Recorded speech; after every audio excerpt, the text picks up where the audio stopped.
human rights, peace, and the health and safety of future generations. This meeting is not about us.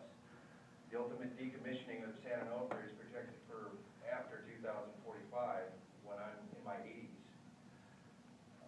This is about the survival of our species, our children and their children, and so on. Not to mention all the wildlife and animals out there in the ocean and on the land.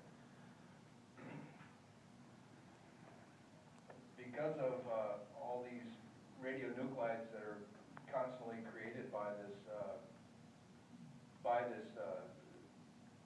way of making power, these things just don't go away right away. Many of them don't.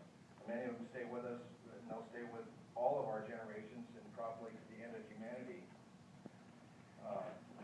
There is no safe dose for a radionuclide. Ionizing radiation from these and other things will cause mutations, it will cause birth defects, and they will cause cancers. The nuclear industry is aware of this. The government is aware of this, and they have been for decades. They never had a real plan as to what to do with most of the toxic stuff, most toxic stuff known to man. Yet they continue to produce more and more of it without regard for public safety. They only care about profit and costs. Therefore, these bodies are complicit in the deaths and suffering of untold thousands of people and other species. Many of us consider this premeditated murder. These people should be held to account.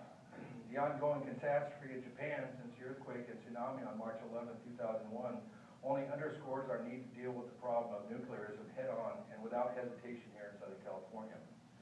There is no fix to Fukushima. Similarly, there is no fix to our problem here. This is about mitigation. Much of the damage has already been done. In January 2012, an accident with the new generators at San Onofre caused a major release of radioactive steam and water into the Southern California biosphere, which was covered up for months, and then led to the shutdown of the very same plant.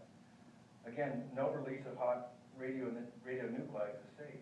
Kevin Blanch, our founder of Post Ignorance, was made aware of the release of this release at the time by an employee at SONS who was made to mop up radioactive water in the plant. Kevin reported it first, and he's been on this since day one. Southern California residents were never made aware of why it happened until just recently, when it was disclosed that the operators ran the reactor too fast and too hot, according to a former Edison scientist who did an independent study. It is our belief, therefore, at the completion of decommissioning, that San Onofre site should be sealed off to the public and marked for all time as a hazardous place.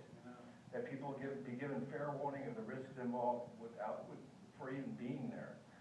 With this, it is imperative that the nuclear waste there be moved off the site as quickly as possible, probably to Yucca Mountain, the best bad solution to the problem of nuclear waste. My friend Kevin Blanch wanted me also to say that we probably ought to put a big sign on I-5 that says, "We radiated this gorgeous place for time and all eternity. Serve it in